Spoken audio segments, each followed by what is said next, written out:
Então imagina que essa pessoa, automaticamente, quando ela está ali sendo assaltada, quando ela vivencia algo muito intenso, ela vai ativar algumas regiões do corpo dela. Então essa minha paciente, não adianta eu chegar para ela, se ela tivesse com ansiedade ou paranoias, não adianta eu chegar para ela e falar assim, calma, tá tudo bem. Não adianta eu virar para ela e falar assim, ah, tá tudo certo, continua no seu ambiente que vai estar tudo bem. Vamos desativar essa ansiedade, vamos desativar essa paranoia. Isso não vai acontecer. No caso dessa paciente em específico, ela precisou sair desse ambiente. Ela morava em um ambiente hostil, muito perigoso. Um ambiente onde na esquina da casa dela tinha uma boca de fumo. Vendia-se drogas ali. Ela não conseguia entrar com o carro dela ali. Então isso era um quadro clínico muito avançado. Para tratar essa paciente, a gente teve que entrar em contato com a família para que eles pudessem ali acolher essa pessoa e tirar ela desse ambiente, porque senão ela não ia deixar de ter ansiedade ou paranoias, ela ia continuar tendo todos esses programas biológicos que ela estava apresentando. Então são alguns exemplos, o que são trios do conflito. Então, mais uma vez, no momento intenso de urgência e emergência, não adianta você querer fazer nenhum tipo de análise. A pessoa precisa de medicação, precisa do médico, ela precisa da urgência e emergência, precisa do fisioterapeuta lá no centro de tratamento intensivo. Então ela precisa de um tratamento de urgência e emergência. Agora, imagina que a paciente, como a minha mãe, tinha lá o canivetinho do meu avô que lembrava tudo o que aconteceu com ela, era um trilho do conflito. Eu posso ter trilhos de conflito de várias formas. Como, por exemplo, a minha filha, ela acabou tendo um quadro clínico que eu vou trazer para vocês daqui a pouco, que são as recidivas, que são muito parecidas com os trilhos do conflito, que pode ser confundido, alguma coisa que lembra aquilo. No caso da minha filha, ela estava revivendo aquilo constantemente. E eu vou trazer isso para você de uma forma mais específica, tá?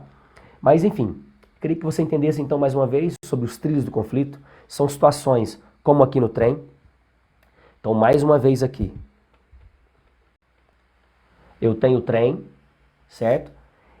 Esse trem não existe mais, foi o causador do problema, não existe mais. Existe agora o trilho. Quando entra a caminhonete aqui para dar uma manutenção no trilho, eu vou ter o mesmo sintoma como se o trem estivesse passando aqui. E o trilho do trem nada mais são que os órgãos do sentido. E esses órgãos do sentido pode estar relacionado com algo que você está comendo e você faz essa associação. Como já tive pacientes que desenvolveram alergia a um tipo de alimento, como camarão, como comida japonesa, como vários outros alimentos específicos, glúten, lactose e tudo mais. Esses alimentos estavam associados a traumas específicos que a pessoa passou. E você precisa identificar isso para que a pessoa, se ela quiser, é óbvio, volte a comer esses alimentos. Porque senão ela não vai desativar isso. Toda vez que ela comer aquele alimento, ela vai irritar a mucosa e pode, inclusive, fechar a garganta, inchar o rosto e ter vários sintomas, ter diarreia, vômito, um monte de programas biológicos ali. Porque os órgãos do sentido te protegem. Você não tem uma alergia, você não vomita, você não tem diarreia à toa. É uma defesa do seu corpo. Você precisa identificar o trilho do conflito, tá? Então, os alimentos em si, um ar-condicionado, um ar-condicionado me causou rinite, uma cortina, o ácaro me causa rinite, a poeira me causa rinite, sinusite. Isso não é a causa. Isso é um trilho do conflito. Por quê? Vou te dar um exemplo simples. Esse mesmo avô que viveu na roça por muitos anos, ele morava na poeira. Ele morava ali no fogão a lenha, trabalhando todos os dias, cheirando aquilo o tempo inteiro e não tinha nada. Entende? Eu sei que é difícil de entender isso, porque muitas pessoas hoje vão lá e troca fronha, e troca tudo, e você vai entender que tudo que é uma ameaça para você pode afetar o sintoma nasal. E se você vai lá e tira a possível ameaça, que seria, nesse exemplo que eu estou dando aqui, o ácaro, como por exemplo, troquei as cortinas, coloquei tudo anti-ácaro, troquei a fronha, troquei tudo anti-ácaro, automaticamente você não vai ter sintoma, porque o perigo você tirou. E não melhorou por causa de trocar tudo isso, melhorou porque a ameaça ela foi retirada.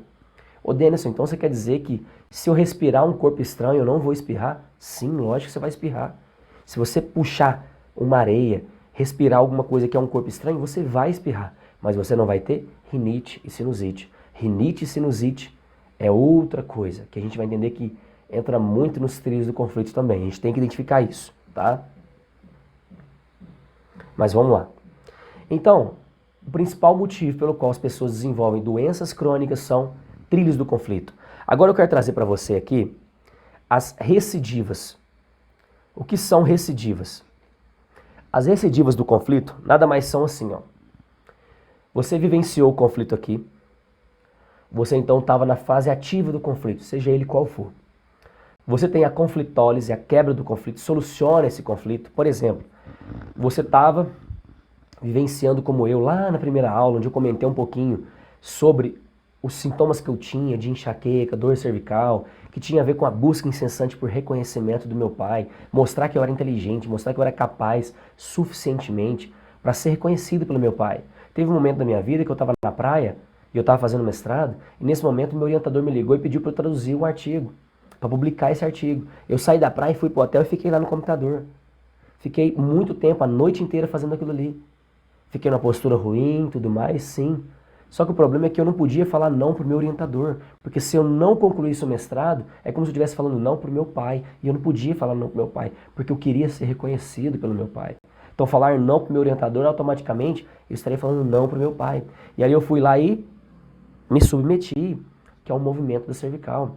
Eu queria valorizar o meu intelecto, que tem tudo a ver com a parte crânio-cervical.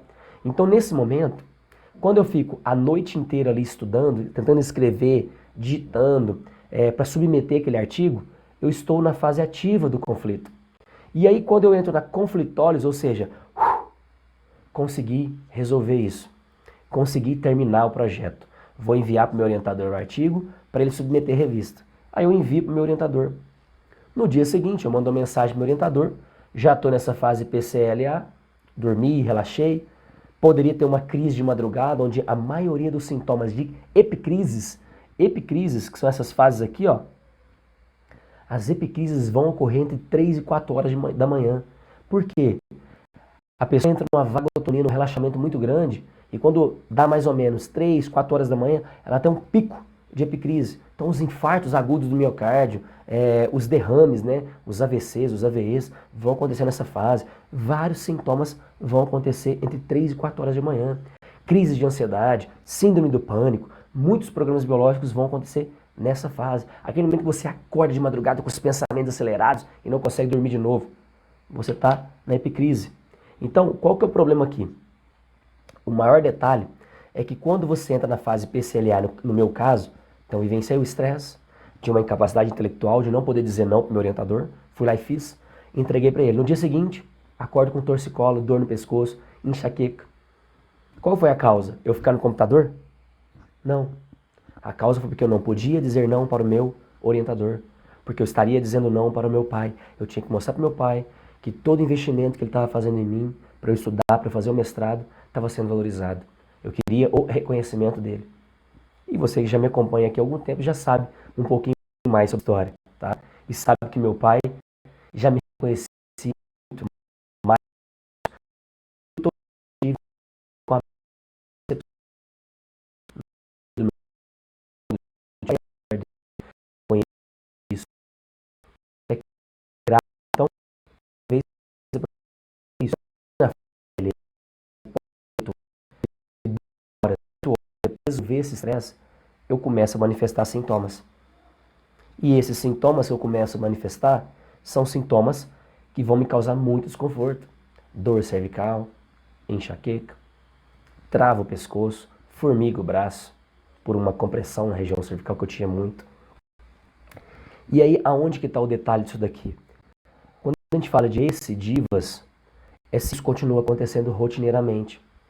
E aí eu acordo no dia seguinte e ligo, mando mensagem pro meu orientador e ele fala assim, eu pergunto para ele, e aí professor, tudo bem?